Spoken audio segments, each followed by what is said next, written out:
Hello students, today I will be teaching you the Educational Research Tools Part 1. Introducing the topic. In every research work, it is essential to collect factual material or data unknown or untapped so far. They can be obtained from many sources, direct or indirect. It is necessary to adopt a systematic procedure to collect essential data. Relevant data, adequate in quantity and quality, should be collected. They should be sufficient, reliable, and valid. For checking new, unknown data required for the study of any problem, you may use various devices, instruments, apparatus, and appliances. For each and every type of research, we need certain instruments to gather new facts or explore new fields. The instruments thus employed as means for collecting data are called tools. The selection of suitable instruments or tools is of vital importance for successful research.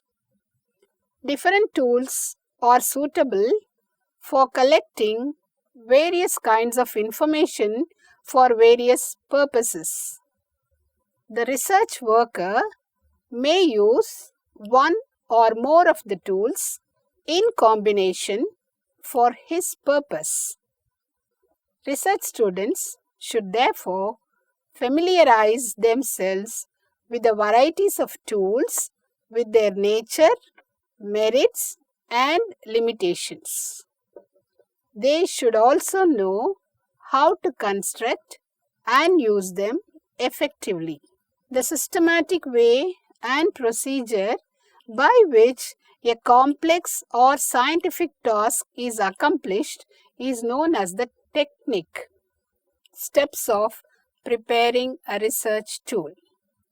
The first step in preparing a research tool is to develop a pool of items. This is followed by item analysis, which involves computing difficulty index and discrimination index of each item. This is followed by ascertaining the validity of the tool. Now, what is validity? Validity is the most important consideration in the selection and use of any testing procedures. The validity of a test or of any measuring instrument depends upon the degree of exactness with which something is reproduced or copied, or with which it measures what it purports to measure. The validity of a test may be defined as the accuracy with which a test measures what it attempts to measure. It is also defined as the efficiency with which a test measures what it attempts to measure. Lindquist has defined validity as the accuracy with which it measures that which is intended to as the degree to which it approaches infallibility in measuring what it purports to measure. On the basis of the preceding definitions, it is seen that validity is a matter of degree. It may be high, moderate, or low. Validity is specific rather than general. A test may be valid for one specific purpose, but not for another, valid for one specific group of students, but not for another. Now, types of validity. Number one is content validity. According to Anastasi, in 1968, content validity involves essentially the systematic examination of the text content to determine whether it covers a representative sample of the behavior domain to be measured. It refers to how well our tool sample represents the universe of criterion behavior. Content validity is employed in the selection of items in research tools. The validation of content through competent judgments is satisfactory when the sampling of items is wide and judicious. Number 2. Criterion-related validity. This is also known as empirical validity. There are two forms of criterion-related validity. A. Predictive validity. It refers to how well the scores obtained on the tool predict future criterion behavior. B. Concurrent validity. It refers to how well the scores obtained on the tool are correlated with present criterion behavior. Number 3. Construct validity. It is the extent to which the tool measures a theoretical construct or trait or psychological variable. It refers to how well our tool seems to measure a hypothesized trait. Factors affecting validity. The following points influence the validity of a test. Unclear direction.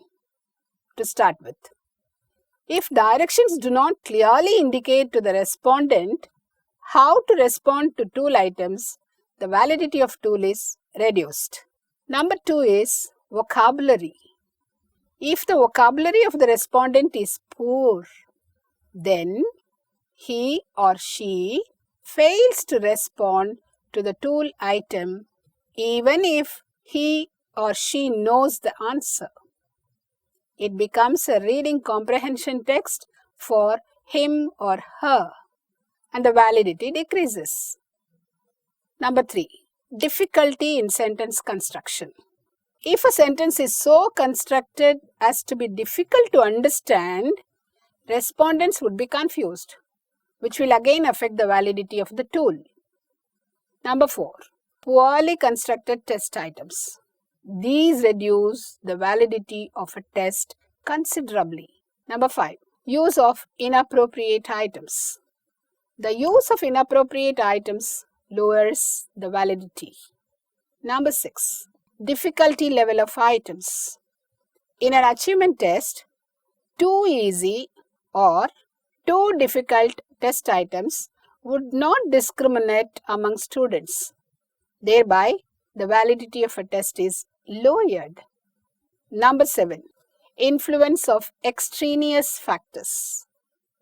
Extraneous factors like the style of expression, legibility, mechanics of grammar like spelling, punctuation, handwriting, length of the tool influence the validity of a tool. Number 8. Inappropriate time limit. In a speed test, if no time limit is given, the result will be invalidated. In a power test, an inappropriate time limit will lower its validity. Our tests are both power and speed tests. Hence, care should be taken in fixing the time limit. Number 9 is inappropriate coverage. If the said item does not cover all aspects of the construct being measured adequately, its content validity will be adversely affected due to inadequate sampling of items. Number 10. Inadequate weightage. Inadequate weightage to some dimensions, some subtopics or objectives would call into questioning the validity of the tool. Number 11. Halo effect. If a respondent has formed a poor impression about one aspect of the concept, item, person, and the issue being measured, he or she is likely to rate that concept, item, person, issue poor on all other aspects too. Similarly, good impression about one aspect of the concept, item, person, or the issue being measured, he or she is likely to rate that concept, item, person, or the issue high on all other aspects too. This is known as the halo effect, which lowers the validity of the tool about one aspect of the concept, item, person, and the issue being measured. He or she is likely to rate that concept, item, person, issue poor on all other aspects too. Number 12, most important, reliability. A test score is called reliable when we have reasons of believing the score to be stable and trustworthy.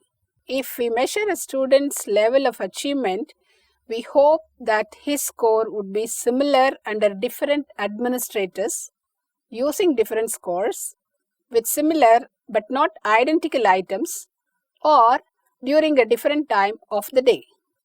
The reliability of a test may be defined as the degree of consistency with which the test measures what it does measure. Anastasi in 1968 says about reliability as reliability means consistency of scores obtained by same individual when re-examined with the test on different sets of equivalent items or under other variable examining conditions. A psychological or educational measurement is indirect and is connected with less precise instruments or traits that are not always stable. There are many reasons why a pupil's test score may vary. Number 13, instability. The characteristics we measure may change over a period of time. Then comes the administrative error. Any change in direction, timing, or amount of rapport with the test administrator may cause score variability. Scoring error. Inaccuracies in scoring a test paper will affect the scores. Sampling error. Any particular questions we ask in order to infer a person's knowledge may affect his score. Other factors such as health, motivation, degree of fatigue of the pupil, good or bad luck in guessing may cause score variability. Now on the methods of estimating reliability. The four procedures in common use for computing the reliability coefficient of a test. Test-retest method. The alternate or parallel forms method. The internal consistency reliability. The inter-rater reliability. About test and retest. Repetition method, which is also known as coefficient of stability. In test-retest method, the single form of a test is administered twice on the same sample with a reasonable gap. Thus, two sets of scores are obtained by administering a test twice. The correlation coefficient is computed between the two sets of scores as the reliability index. If the test is repeated immediately, many subjects will recall their first answers and spend their time on new material, thus tending to increase their scores. Immediate memory effects, practice, and the confidence induced by familiarity with the material will affect scores when the test is taken for a second time. And if the interval between tests is rather long, growth changes will affect the retest score and tends to lower the reliability coefficient. A high test-retest reliability or coefficient of stability shows that there is low variable error in the sets of obtained scores and vice versa.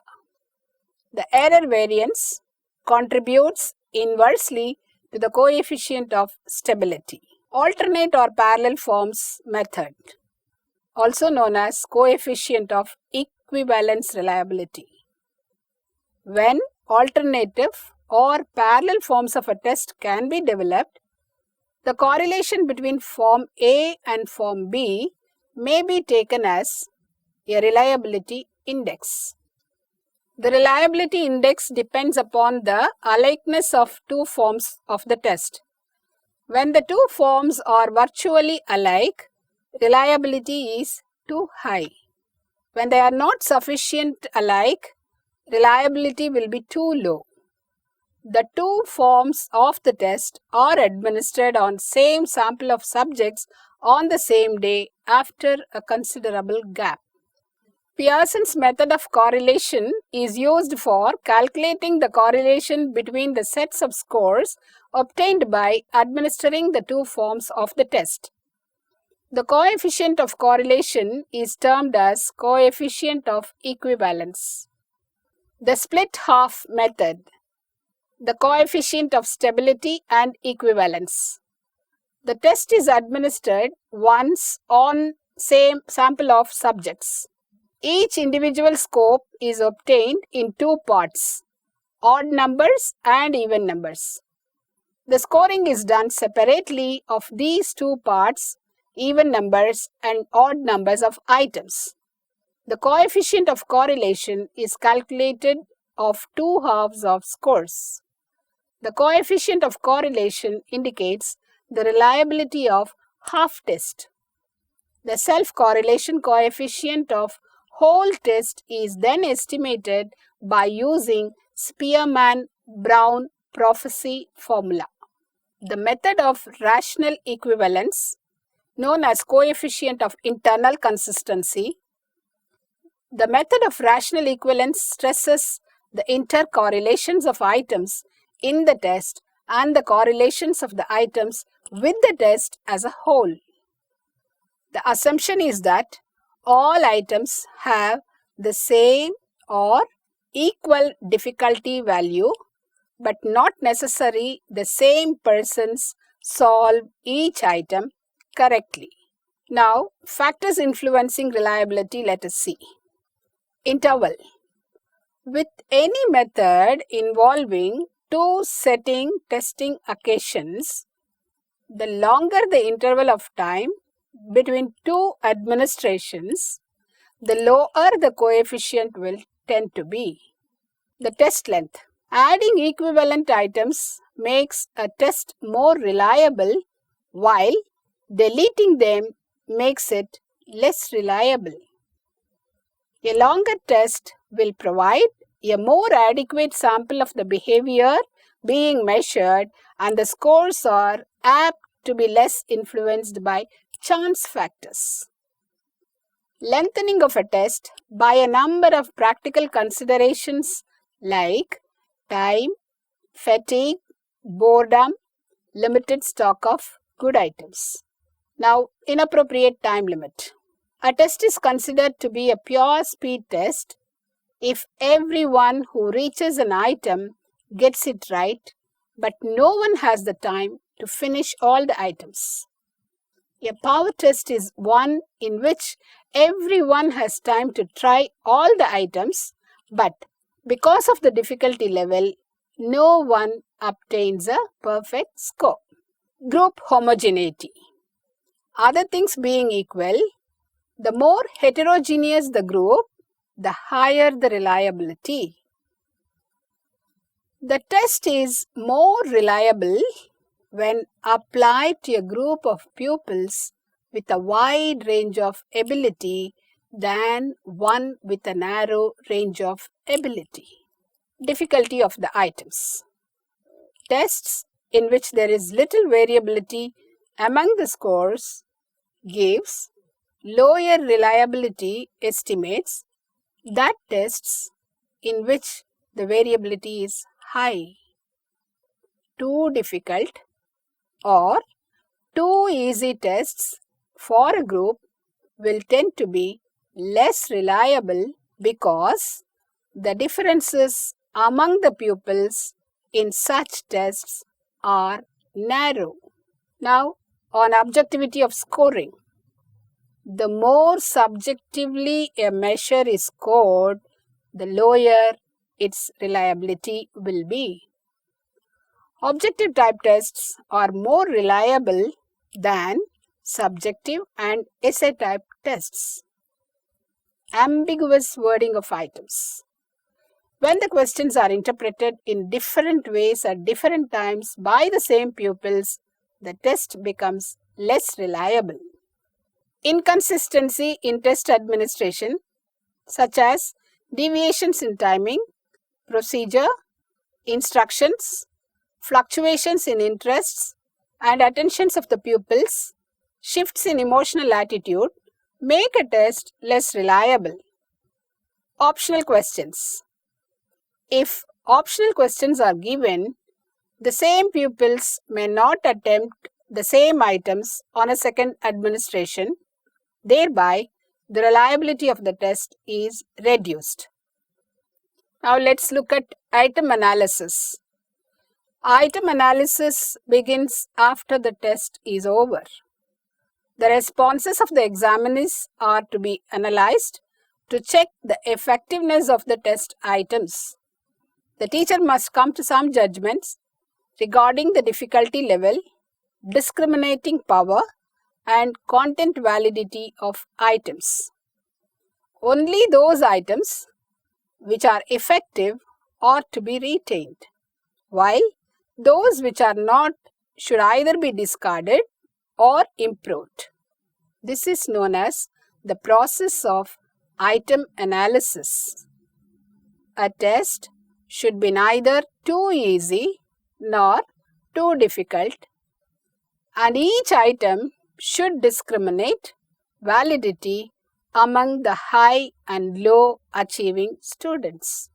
The difficulty value of each item, the discriminating power of each item, the effectiveness of distractors in the given item should be given due consideration while doing item analysis. Steps involved in item analysis. Number 1. Arrange the response sheets from the highest score to the lowest score. Number 2. From the ordered set of response sheets, make two groups. Put those with the highest scores in one group, that is top 27%, and those with the lowest scores, that is lowest 27%, in the order group. The responses of the respondents in the middle 46% of the group are not included in the analysis. Number 3. For each item, true or false completion types, count the number of respondents in each group who answered the item correctly. For alternate response type of items, count the number of students in each group who choose each alternate. Now, how to estimate item difficulty? The difficulty of a test is indicated by the percentage of pupils who get the item right. The higher the difficulty index, the easier the item.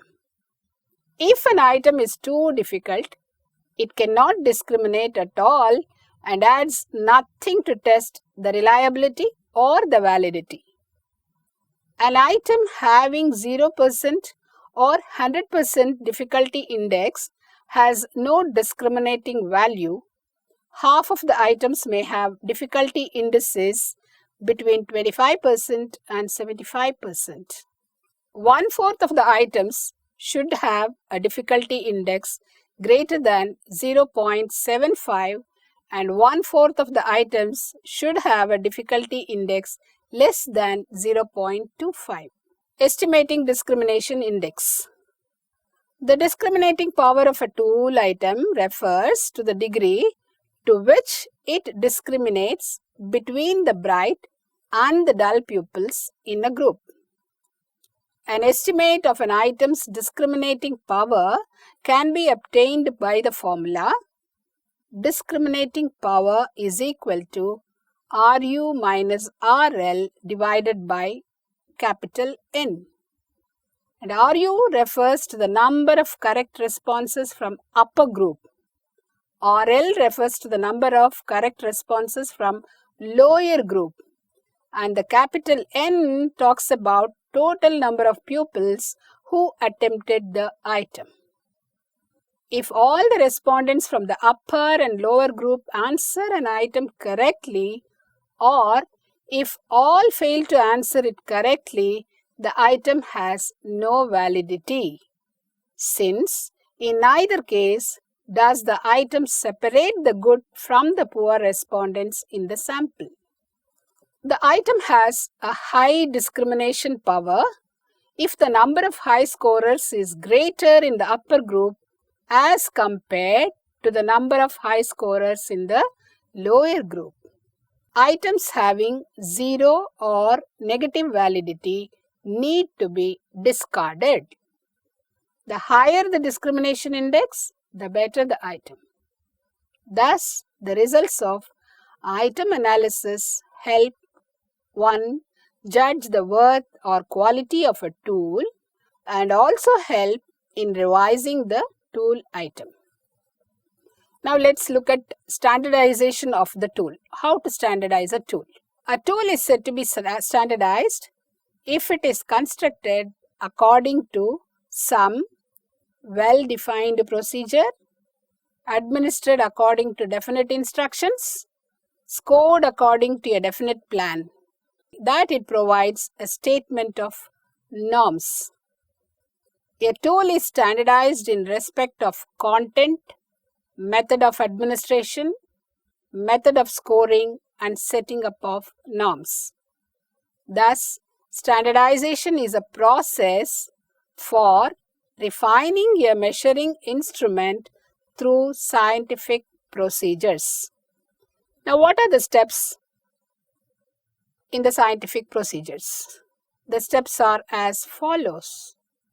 The first step, preparing a draft form of the tool and writing items as per the operational definition of the tool. Items should be selected in such a way that the expected respondent behavior in different situations is reflected in the items. Second step, computing discrimination index and difficulty index if it is a test of the items. In other words, conducting the item analysis. Through this process, item validity is established. The third step is ascertaining content validity, face validity, construct validity, and criteria validity as the case may be. Fourth step, ascertaining the reliability of the tool. Fifth step, fixing the time limit. This includes recording the time taken by different individuals at the time of the preliminary tryout so as to fix the time limit for the final administration of the tool. It also depends upon the purpose of the tool. Time allowances must always take into consideration the age and the ability of the respondents, the type of items used, and the complexity of the learning outcomes to be measured. Step 6. Writing the directions for administering the tool, careful instructions for responding to different type of items, and for recording responses should be given or provided. The directions should be clear, complete, and concise so that each and every respondent knows what he or she is expected to do. The respondent should be instructed how and where to mark the items, the time allowed, and reduction of errors, if any, to be made in scoring. Instructions for scoring are to be given in the test manual. Step 7. Preparing a scoring key. To ensure objectivity in scoring, the scoring should be done in a predetermined manner. In quantitative research, scoring key is prepared in advance. Step 8. Establishing norms. computing the norms, which includes age-wise, gender-wise, grade-wise, urban-rural location-wise, and so on. Norms provide the user of a standardized tool with the basis for a practical interpretation and application of the results.